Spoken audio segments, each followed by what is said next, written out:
I need your help. Grab your tripod. Let's go. Jump in. Belly us.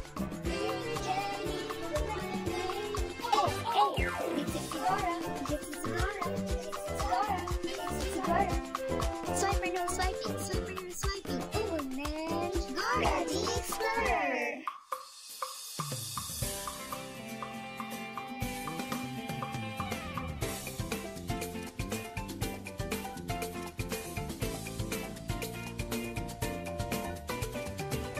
Hi, I'm Gora.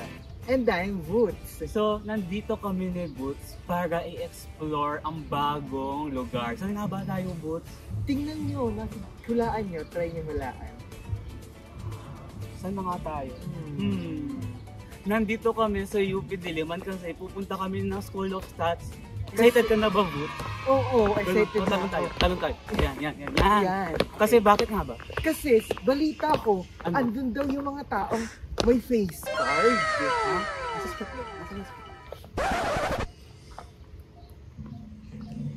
Uy, sino nagsulat nito? Uy, Box.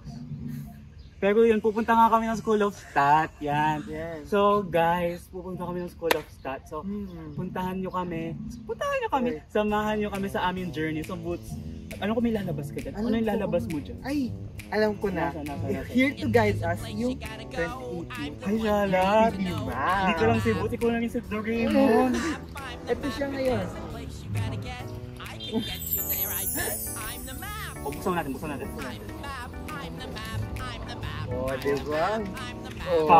Ang laki. Laki. Saan nga ba ito? Nandito tayo sa may theater. So, Hoy!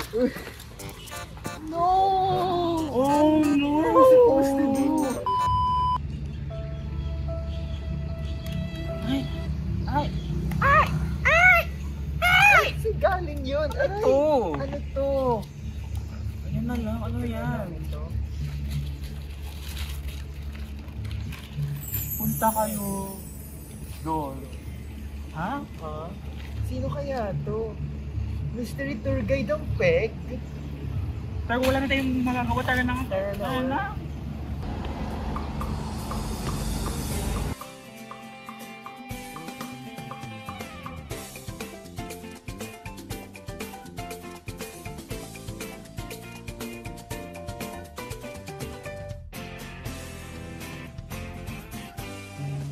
Anong gagawin natin dito ngayon?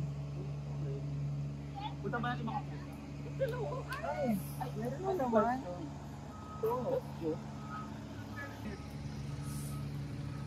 Dito nakita ko, nababasa ko na.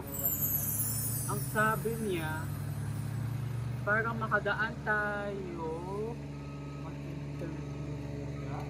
May 4 na question dito para interview natin. Kayo ba? Pwede kayo interview? Hi!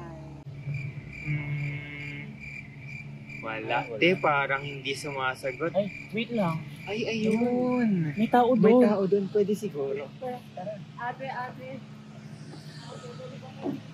Ate, pwede ba kayo ma-interview? Para makadaan na kami. Punta kasi kami ng staff. Pero nawala yung Mapa na. Tapos merong mystery tour guide. Kung ano-ano pinapagawa sa Oh, ito na ito sa amin. Sakto ng ulo namin. Pero ito kasi yung first question. Take this case study. Mary is a love expert who consistently gives the best advice for relationships, which everyone thinks is always right.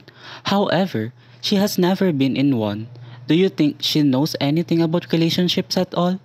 Why or why not? Explain your answer. Bakit kailangan pa mag-explain for like yeah? I think may alam pa din siya. Like Mary can still be a love expert despite being inexperienced through rationalism. Her advice can still be true as long as it is backed up by reason. By analyzing patterns, studying her surroundings, and drawing conclusions from everyday life in which she can curate her advice from. Moreover, her side would be more objective and less biased, as her advice is from an outside perspective. Thank you naman ate sa first question na pagsagot. Ano, for the next question, meron pa kasi apat pa eh. So, Ang dami, kumakain siya. sorry na eh. So, nakalagay dito, in a world of misinformation. In a world of misinformation and fake news, can you tell what is true apart from what is false? If so, how? If not, is there still such a thing as the truth? Why or why not? You may refer to the various theories of truth. Even if our world now is rampant with fake news, as long as there exists facts, we can still determine what is true and what is not. This aligns with the correspondence theory, wherein truth is based on factual evidence. As long as we know which is a fact backed up by evidence, then we will be able to discern the truth. So bago ka kumain dyan, so meron pang second to dala, so pangatlong question. So If everyone has their own truths, should we still search and fight for the truth? explain your answer. I think. Therefore, I am. I think there's still an absolute truth kasi, you know, What's true for you may be not for others. Yet despite that, we should still have a common ground on the truth we believe in. We have to have a universal truth. Truths that are natural, logical, and based on facts to uphold justice and moral responsibility. Only through an aligned belief will we have a peaceful society with lesser disagreements. Oh, ito na! Last question na, malapit Ready ka na ba? I don't feel any pressure right now. Wow. Ito na. How are these discussions On the search for truth relevant in the Philippine setting, explain your answer. Cite specific local sources to back up your claim.